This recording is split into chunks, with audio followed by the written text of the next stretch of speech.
वक्रतुंड महाकाय सूर्यकोटि समप्रभ निर्विघ्नं कुरु मे देव सर्वकार्येषु सर्वदा। गुरुर्ब्रह्मा गुरुर्विष्णू गुरुदेव महेश्वरा गुरु साक्षात परब्रह्म तस्मै श्री गुरुवे नमः। वसुदेवसुतं देवं कंसचाणूरमर्दनं देवकी परमानन्दं कृष्णं वन्दे जगद्गुरु। कृष्णाय वासुदेवाय हरये परमात्मने प्रणतक्लेशनाशाय गोविंदाय नमो नमः।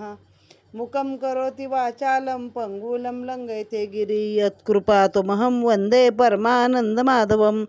आकाशपतितो यथा गच्छति सागरा सर्वदेव नमस्कारं केशवं प्रतिगच्छति। श्री गोपाल कृष्ण महाराज की जय। भीमकीचा विवाह संभ्रम पाहो आले कृष्ण राम। हे परसोनी भीमक उत्तम दर्शनास काम उठियेला। बेरी निशाण मृदुंग नाना वाजंत्रयाने ग पूजन सामुग्री घेऊन सांग समारंभेसी पयाला। कृष्ण देखोनी सावधान केले साष्टांग नमन। कृष्णे दिदले आलिंगन विस्मित मन तयाचे। मुळे विणतू आलासी परमसुख हे आम्हासी। शब्दे विण सोय राहोसी तू जानसी ब्रह्मसूत्र। वरवरिष्ठ कृष्णदेव मणी धरुणी हाची भाव। मधुपर्क विधी पाहो पूजा विधान करतसे। नाना परीची उपायने वस्त्रे अलंकार भूषणे अंगीकारली श्रीकृष्णे जीवीची गुण जाणोनी। बळीभद्रादी प्रमुख जे आले यादवादिक त्यांची पूजा केली देख यथोचित विधाने। राव म्हणे श्रीहरी आता चलावे नगरांतरी समारंभेसी सहपरिवारी चलावे झडकरी कृपाळुवा। जानवसा नगरा आत देता बोलला कृष्णनाथ विरोध आम्हा मागदात निकट वास करू नये। जवळी राहता बोला बोली शोभना माझी पडेल कळी निकरा जाईल रांडोळी आम्हा आणि रुक्मिया। यासाठी पावले दोन दुरी राहू नगरा बाहेरी ठाव द्यावा अंबिकापुरी ऐसे श्रीहरी बोलला। तव राव हासिंदला मणी म्हणे होय बुद्धिमंत शारंग पाणी। ठाव दिदला अंबिका भुवनी घाव निशाणी घातला। राजा म्हणे चक्रपाणी मार्ग आहे नगरामधुनी। कृष्ण दर्शना उदित राणी या लागोनी बुद्धी केली। जाणून या तो भाव रथी चढला श्रीकृष्ण देव। आपण जवळी बैसविला राहो थोर उत्साहो मांडिला। लागली वाद्यांची घाई चौरे ढळती दोन्ही बाही। बंदी जन गर्जती पाही कृष्ण कीर्तीची कीर्तने। छेदावया हृदय बंद साधका माझी रिगे बोध। तैसा प्रवेशला गोविंद नगरा माझी निजबळे। नगरा आला श्रीकृष्ण नगर नागरिक जन उतावेळ कृष्ण दर्शन करावया धाविंदले। कृष्ण पहावया नरनारी मंडप घसणी होतसे भारी। एक चढले माडिया गोपुरी पहावया श्रीहरी स्वानंदे। कृष्ण मुख कमळ सुंदर जननयन तेची भ्रमर तेथेची गुंतले साचार कृष्ण आमोदर स्वभावे। नयनाद्वारे प्राशन करुणी हृदयी आणती कृष्ण सबाह्य पाहती समान समदृष्टी कृष्णाते। ऐसे देखोन श्रीपती कृष्णमय झाली वृत्ती लो विसरली नेत्रपाती कृष्णमूर्ती पाहता। घेऊन निज बोधाची वेताटी विवेक दृश्याची मांदी लोटी। तैसा सात्विक जगजेठी जना सकळी का वारिता। मागे परमात्मा कृष्णवीर करुणी निज बोधाचा भार चालतसे स्थिर स्थिर आत्मस्थितीच्या पाऊली। बोलती नरनारी सकळा काल मिरविले गे शिशुपाळा। न देखो नवरेपणाची कळा नाही जिवाळा लग्नाचा। कृष्ण नोवरा भीमकी लागी भीमकी होय कृष्णा जोगी। सृष्टी शोभत हीच दोघी तिसरे जनी न देखो। आमचे जन्मोजन्मीचे सुकृत शुद्ध पुण्य जे शोभिवंत तेने तरी कृष्णनाथ भीमकी कांत हो लग्नी। ऐसे आशीर्वाद देती कृष्णरूपी वेदल्या वृत्ती। प्रत्यावृत्ती हरी पाहती नाही उपरती जनासी। कृष्णे केला मेळीकार भीमके केला आदर थोर। सकळ सैन्य पाहुणेर यथोचित यादवाते। आता या 6व्या अध्यायाला सुरुवात झालेली आहे त्या कथेला पुढच्या। आणि हा भीमकीचा विवाह प्रसंग पाहण्यासाठी रामकृष्ण आलेले आहेत। हे ऐकून भीमक राजाला खूप आनंद झाला मनामध्ये. आणि तो सकाम म्हणजे असं मनामध्ये इच्छा धरून दर्शनाची बाहेर निघाला नगराच्या त्वरित. भेरी निशाण मृदुंग म्हणजे काय, घोडा रथ जुंपला, निशाण लावलं त्याला, नाना वाद्य पुढे वाजवू लागली. आणि असे आपल्या लग्नात नाही का सगळं आधी वाजंत्री वाजते आणि पाठीमागे या सगळ्या गोष्टी असतात, त्याप्रमाणे सगळी पूजा सामुग्री घेऊन तो आला, कृष्णाजवळ आला. कृष्णाला बघूनच त्याच्या मन असं एकदम सावधान झालं आतमध्ये. त्याला साष्टांग नमस्कार केला, आलिंगन दिलं आणि मनामध्ये म्हणाला की तुला न बोलावता तू आला आहेस, मुळे बिन तू आलासी. हेच आम्हाला मोठं सुख वाटतंय की आम्ही काय तुला शब्द टाकला नाही, तुला कुठलं आमंत्रण केलं नाही, पण तू स्वतःहून आला आहेस आणि आमचा सोयरा होतोयस. आणि या मनाची इच्छा काय आहे किंवा ब्रह्मात सृष्टीची घडामोड काय चालते हे तुलाच माहीत आहे. आणि जसा वर हा कृष्णदेवच होणार आहे अशा पद्धतीनेच त्याचं पूजन केलं. मधुपर्क विधी हा कुणाचा असतो तर नवऱ्या मुलाचा असतो, तर तो मधुपर्क विधी त्यांनी केलेला आहे. म्हणजे काय द्यायचं, मुलाच्या हातावरती मध द्यायचा. आता ह्याच्यामध्ये बाकीचे काय नाना वस्त्र अलंकार सगळं काही त्याला पूजनामध्ये दिलं. कृष्णानं पण ते त्याच्या मनातली खूण ओळखली आपल्या सासऱ्याच्या, की ह्याला माझ्यात काही प्रेम आहे किंवा याच्या इच्छेनं भीमकी मलाच द्यायची आहे. तर म्हणून त्याने ते सगळं अंगीकार केला, म्हणजे सगळं घेतलं. मग बळीभद्रांचे जे मुख्य यादवबीर आहेत त्या सगळ्यांचं पूजन केलं आणि सांगितलं की आता नगरीमध्ये तुम्ही चला झडकरी. मग कृष्ण काय म्हणला की एकतर म्हटला ते मागध आहेत त्यांचं आणि आमचं वैर आहे, मग वैऱ्याच्या जवळ कशाला जाणवसा, नको उगाच काहीतरी आमचं शब्दाला शब्द लागल आणि तुमच्या एवढ्या चांगल्या प्रसंगामध्ये फुकट काहीतरी भांडण लागल, त्याच्यापेक्षा आम्ही वैऱ्यापासून 2 पावलं लांबच राहावं. या न्यायाने तुम्ही आम्हाला अंबिकापूर जो आहे गावाबाहेर अंबिकेचं जे मंदिर आहे तिथे तुम्ही आम्हाला जानवसा द्यावा. मग राजाला मनातल्या मनात हसू आलं की ह्याचा हेतू खरा काय आहे तो त्याला कळला. म्हणजे मोठा बुद्धिमान आहे हा कृष्ण, आणि ठीक आहे तुम्हाला अंबिकापुरामध्ये आम्ही देतो आहे जानवसा, पण त्याच्या आधी लोकांना तुझं दर्शन करायचं आहे. रस्ता म्हणजे नगरातूनच आहे, म्हणजे ह्या टोकाला उतरलं तर नगर पूर्ण पार केल्यावर दुसऱ्या बाजूला मंदिर आहे. तर खरं काय होतं तर सगळे नगरीचे नर नारी आणि राजाची राणी शुद्धमती सगळेजण त्याचं दर्शन घेण्यासाठी उतावीळ झालेले होते. मग झाली आतून कृष्णाची मिरवणूक निघाली होती. मग आता ते वर्णन इतकं सुंदर केलेलं आहे की जसा काही साधकांमध्ये एक प्रकारचा बोध असतो मनामध्ये, म्हणजे एक ज्ञान असतं, तसा हा गोविंद त्या नगरामध्ये प्रवेशला, आत झाला. आणि मग त्याला बघून सगळे नरनारी एकदम खुश झाले. म्हणजे कसे म्हणतात, काल म्हणे शिशुपाळाला नवरा म्हणून मिरवला, पण काही वाटतच नाही त्याच्याकडे बघून की हा नवरा आहे. खरी भीमकी यालाच दिली पाहिजे, हाच भीमकीच्या योग्य असा वर आहे. तर कृष्णाचा चेहरा म्हणजे जसं काही कृष्ण कमळ आहे, निळं कमळ आहे आणि भक्तांचे डोळे हे भुंगे आहेत. आणि ते कृष्णाच्या चेहऱ्यावरती जे बसले रुंजी घालत एकदा, तर ते काही बाजूला होतच नाही आहेत. आणि डोळ्यातून अक्षरशः तो रस सगळा पितात कृष्णरूपाचा आणि आपल्या हृदयामध्ये तो साठवत आहेत. मग जसा काही कृष्णाला सगळ्यांनी आपल्या हृदयामध्ये साठवलेला आहे असं ते वर्णन केलं आहे सुंदर. आणि सांगितलं तुझ्यासाठीच बाबा भीमकी जन्माला आली आहे. आमचं जन्मोजन्मीचं काही पुण्य असेल तर तू या लग्नामध्ये भीमकीचा नवरा हो, असे मनोमन सगळ्यांनी आशीर्वाद दिले. मग कृष्णानं काय केला, एक गोल असा मेळा केला. आपल्या शेजारीच रथावरती आपल्यासोबत त्या राजाला सासऱ्याला बसवला आणि मग पुढं ती यात्रा चालू झाली. आता जशी काय साखरेवरून माशी कुठं हलत नाही, तसं त्या राजाचं चित्त पण कृष्णाजवळच सगळं लागलेलं आहे. भीमके देखिले कृष्णासी, दृष्टी जडली त्या रूपासी, साखरेवरून उठे मासी, तेवी रायासी राहले. भीमके पूजिले कृष्णासी, विकल्प वाटेल चैद्यासी, या लागी सकळी करायासी, पूजा विधीसी मांडली. यथाकुल तथाशील, जैसे वीर्य तैसे बळ, तदनुसार राजे सकळ भीमके केवळ पूजिले. कृष्ण आणि हलायुध ऐकोनी आले, ऐकोनी चैद्य मागद, दचकोनी म्हणती विरोध, थोरा आम्हा मांडले. कृष्ण आला महाबळी, ऐकोन चिंतेची काजळी, वाढीन दिली हृदय कमळी, तोंडे काळी झाली तेने. मागद परस्परे आपणात, कुजबुज करू लागे भोवत, एकमेका ते खुणवीत, समस्त त्यात मिनले. भीमके पूजिले कृष्णासी, केला मधुपर्क विधानेसी, तोही मिनला आहे तयासी आम्हासी.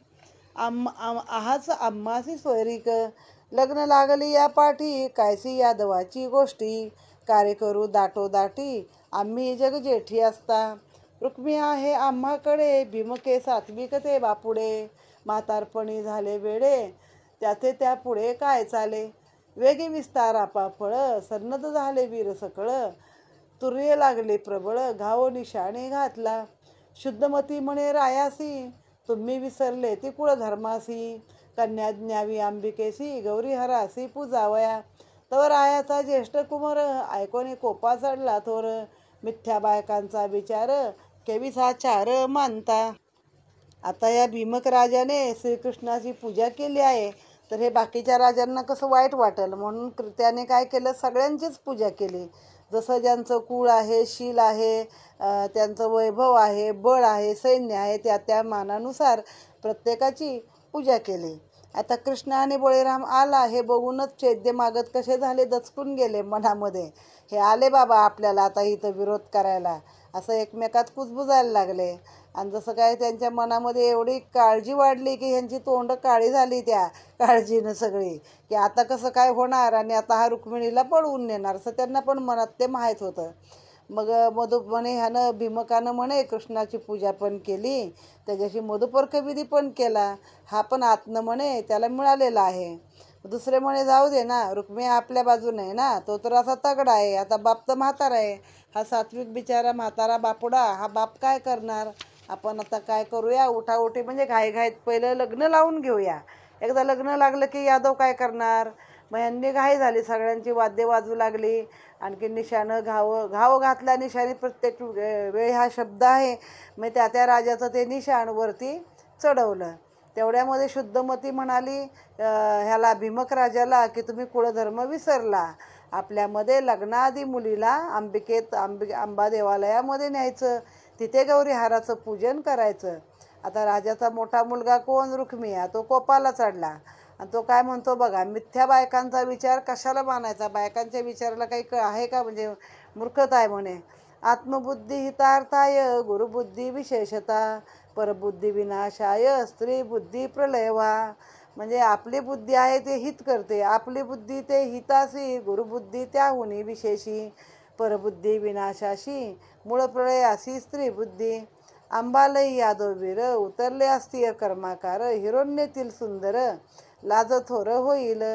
ऐसे बोले रुक्म्यावीर करुणे अनेक विचार, कार्या साधावे सत्वर मग हो का भलतेची.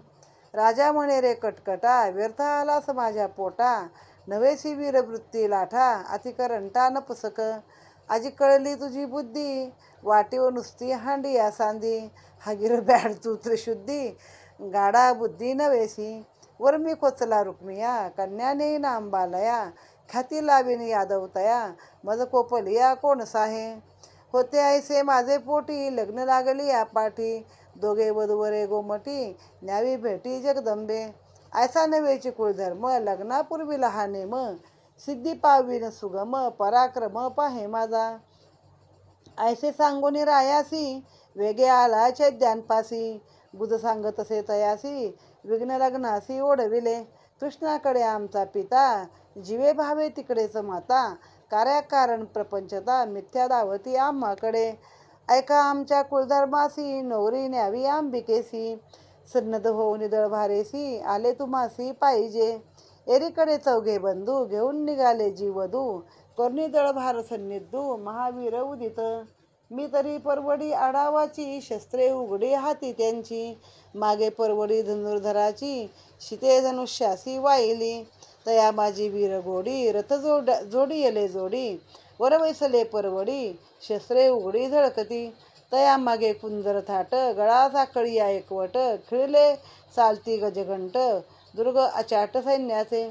भक्तजनाची या काजा, जेवी करतो आवरण पूजा, तेवी सैन्य रचिले ओजा, कृष्ण भाजा भीमकिया. नातरी उपासना यंत्र, तैसे दिसे सैन्यसूत्र, भीमकीमध्ये पीठ पवित्र, कृष्ण क्षेत्र निज बीज. जेवी साधन चतुष्ट संपत्ती, परमात्मया सन्मुख करीती वृत्ती, तैसे चौघे बंधू घेऊन जाती, कृष्णा सन्मुख भीमकी.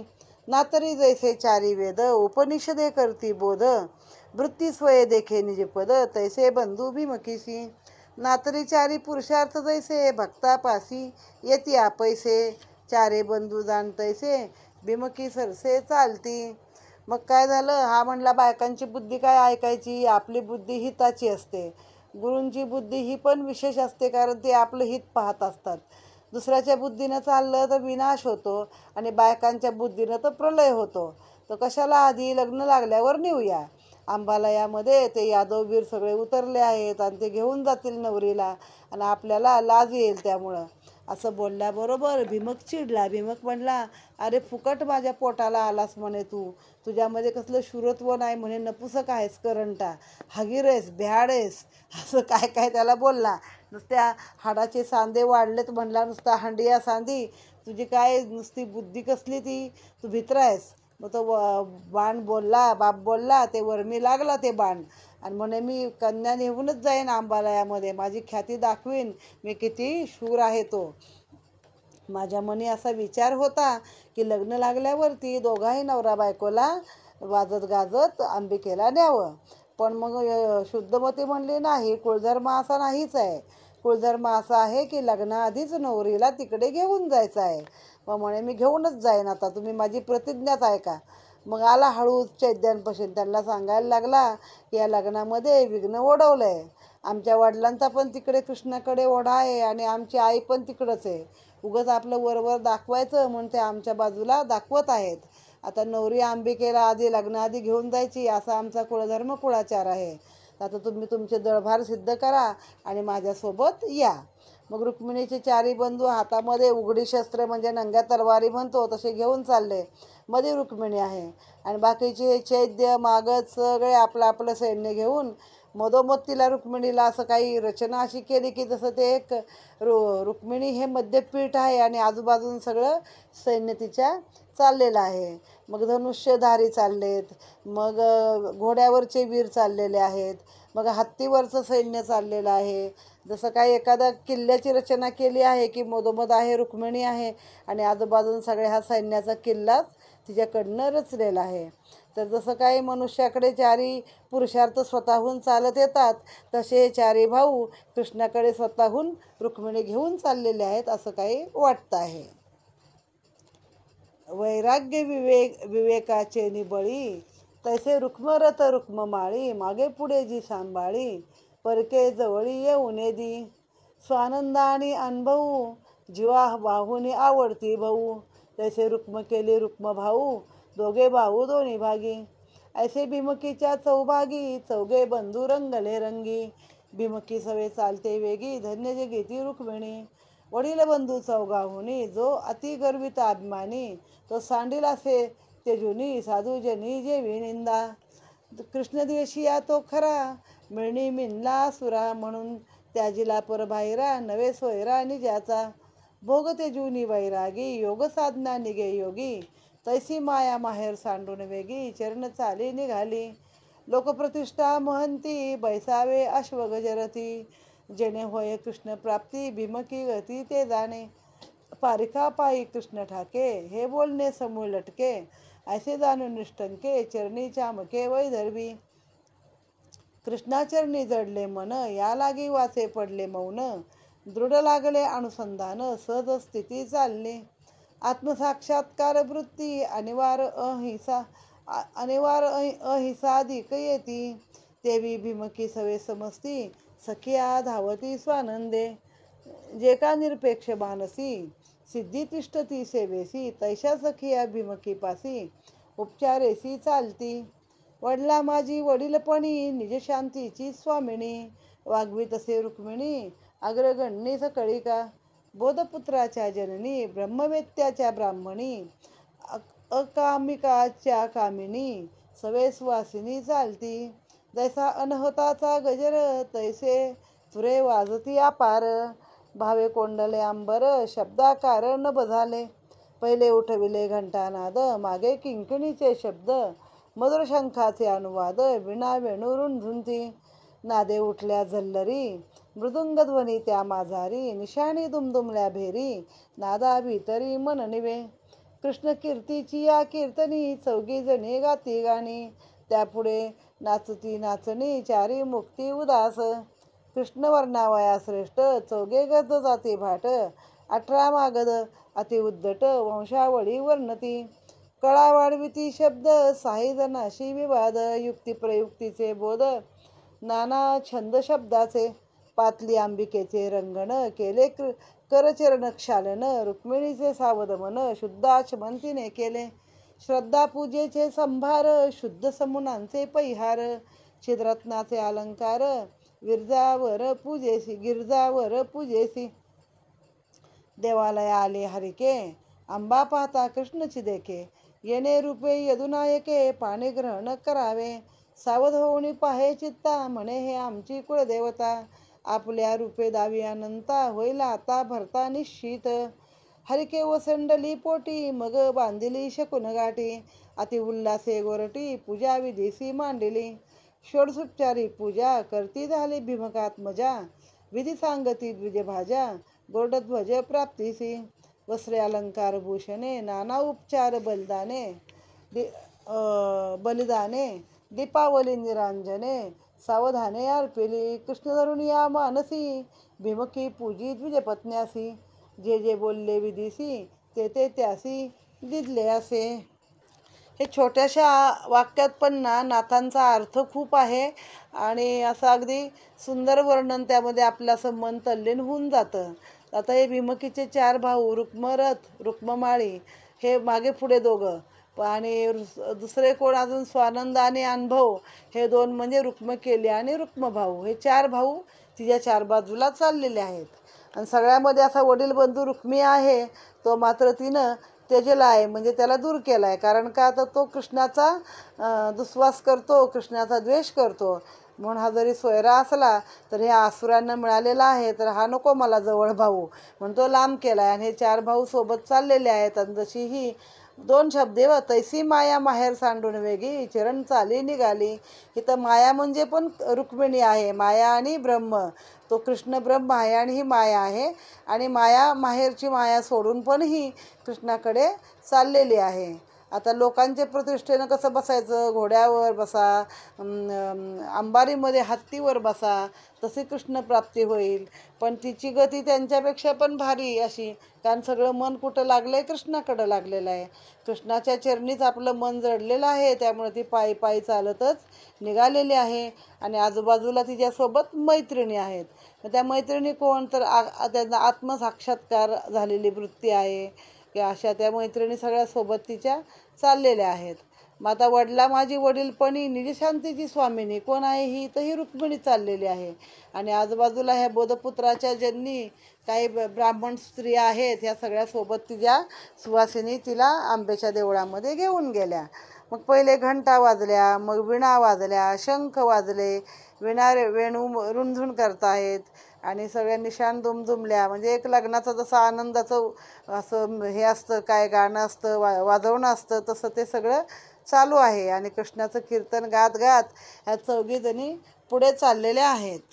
आणि जेव्हा केव्हा ते 4, 6, 8 हे उल्लेख येतात या हरिविजयामध्ये, त्याच्यामध्ये आहे की 4 वेद, 6 शास्त्र, 18 पुराणं, असं सगळं ते 4 पुरुषार्थ असे त्याचे अर्थ आहेत. मग ते अशा 4 जणी गात नाचत कृष्णाचं वर्णन करत करत चाललेले आहे. आता ही 4 काय आहेत, 4 वेद आहेत. आणि 6 जणांशी विवाद म्हणजे 6 शास्त्राचा एकमेकाशी विवाद चालला आहे कृष्णावरनं. आणि असे हे अंबिकेच्या रंगणामध्ये अंबिकेच्या मंदिरामध्ये आले.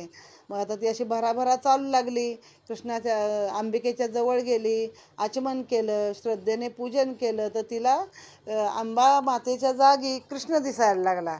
मग पुन्हा जरा वेळाने पाहते तर अंबा दिसते. मग ती म्हणली ही आमची कुळदेवता आहे आणि हिनंच मला हा शकून सांगितलं आहे की अशा रूपामध्ये श्रीकृष्ण आता तुझं पाणीग्रहण करेल. मग तिनं पूजाविधी मांडीला सगळा, षोडशोपचारे पूजा केली. षोडशोपचार म्हणजे 16 संस्कार आहेत किंवा 16 उपचार आहेत पूजेचे, की त्याच्यामध्ये आचमन, पूजन, अर्चन, मग जे काय सगळं आपण पुष्प पत्री फळं नैवेद्य काय करतो ते सगळे 16 उपचार आहेत. असा व्यवस्थित विधी त्या ब्राह्मण स्त्रियाने तिला सांगितला. आणि गरुडध्वज प्राप्तीची, ज्याच्या रथावरती गरुड आहे, गरुडाचा ध्वज आहे, असा तो श्रीकृष्ण, तर त्याच्यासाठी तिनं हे पूजन केलेलं आहे. आणि ब्राह्मण स्त्रिया सांगतील तसं तिनं केलं आणि त्या मागतील त्याप्रमाणे त्यांना ती सगळं दान दिलेले आहेत. बलिदाने नाही, म्हणजे जे काय मागतील ते अनेक उपचार आहेत, दानं आहेत, निरांजनं आहेत, जे काय त्यांनी मागितलं वस्त्रभूषणं ते त्या ब्राह्मण पत्न्यांना तिनं दिलेलं आहे. कृष्ण धरुनिया मानसी भीमकी पूजी द्विजपत्न्यासी, जे जे बोलले विधीसी ते ते तयासी दिदले. निंबे नारिंगे नारिकेळे आपुप लाडू अमृत फळे, इक्षुदंड आंबे केळे सुवासिनीसी दिदले असे. मुक्ता फळेसी आभरणे सौभाग्य द्रव्ये कंठाभरणे, हळदी जिरे लवण धणे दिदले वाणे नारीसी. होती निलोत्पलाची माला ते घातली जगदंबेच्या गळा, वरदेई ओ घन सावळा उचित कळा आजीच्या. म्हणून विसर्जिले मौन करू आदरिले स्तवन, मनामागे ठेवून मन सावधान स्तवनासी. जय जय वो अव्यक्त व्यक्ती, जय जय वो अमूर्त मूर्ती, जय जय वो विश्वस्फूर्ती चिच्छक्ती चिन्मात्रे. त्या ब्राह्मण पत्न्या जे जे मागतील ते ते निंब नारिंग ही फळं, नारिंग नावाचं पण फळ आहे, निंब म्हणजे लिंबू, नारी केळे म्हणजे नारळ, केळं, आपूप म्हणजे अनारसा लाडू, ऊस, आंबे, केळी सुवासिनींना दिली. आणखीन काय त्यांना मागतील तसे अलंकार, सौभाग्यद्रव्य म्हणजे मंगळसूत्र, गळ्यातले अलंकार दिले. आणखीन वाणं कुठली वाटली बघा, तेव्हा काय जे जीवन उपयोगी वाटायचं. आता आपण संक्रांतीला ते प्लास्टिकचे स्टीलचे डबडे देतो ना, ते मला कधी मान्य नाही. त्यापेक्षा नेहमी काहीतरी संसारात उपयोगाला येईल अशी वस्तू द्यावी. आता तिने काय वाटले बघा, हळद दिले, जिरे दिले, मीठ पण दिले, लवण दिले, धणे दिले. असंच वाण आपण वाटूया की जे लोकांना उपयोगाला येईल. आणि मग ती निळ्या कमळाची माळा आहे ती जगदंबेच्या अंबिकेच्या गळामध्ये घातली आणि आपलं मौन आता सोडलं तिनं आणि मनामागे मन ठेवून, म्हणजे असं सावधान मन ठेवून अंबिकेची स्तुती आरंभ केलेली आहे. जय जय वो अव्यक्त व्यक्ती, जय जय वो अमूर्त मूर्ती, जय जय वो विश्वस्फूर्ती चिच्छक्ती चिन्मात्रे, जय जय वो जगदंबे, जय जय वो आरंभस्तंभे, जय जय वो सौभाग्य शोभे स्वयं स्वयंबे कुमारी. जय जय वो अनादी नाकळसी तू मनोबुद्धी, देवोदेवी ही शब्दी त्रिशुद्धी नांदसी. शिवा तुझे नि शिवपण, जीवा तुझे नि जीवपण, देवा तुझे नि देवपण, निज कारण तू माय.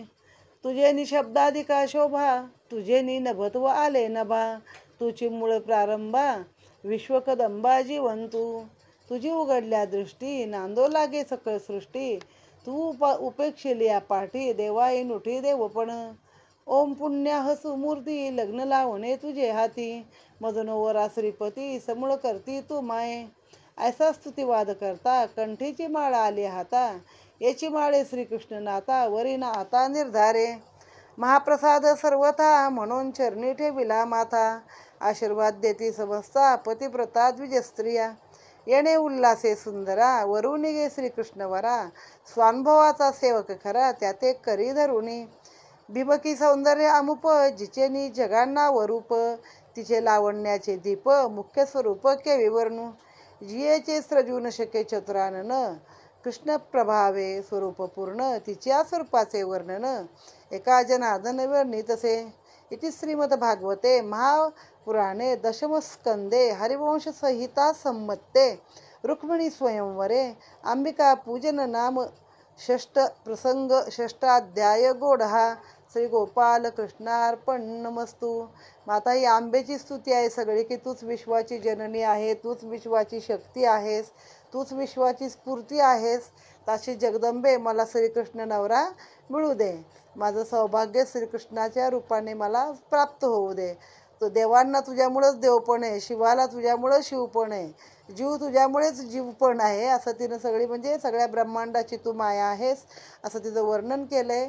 तू जर आपली दृष्टी उघडलीस तरच सगळं सृष्टी सगळं नांदू लागते. सगळं तुझं दृष्टी कोपली तर काही यातलं राहणार नाही आहे. तुझी जर उपेक्षा केली तर देवांना पण देवपण नाही.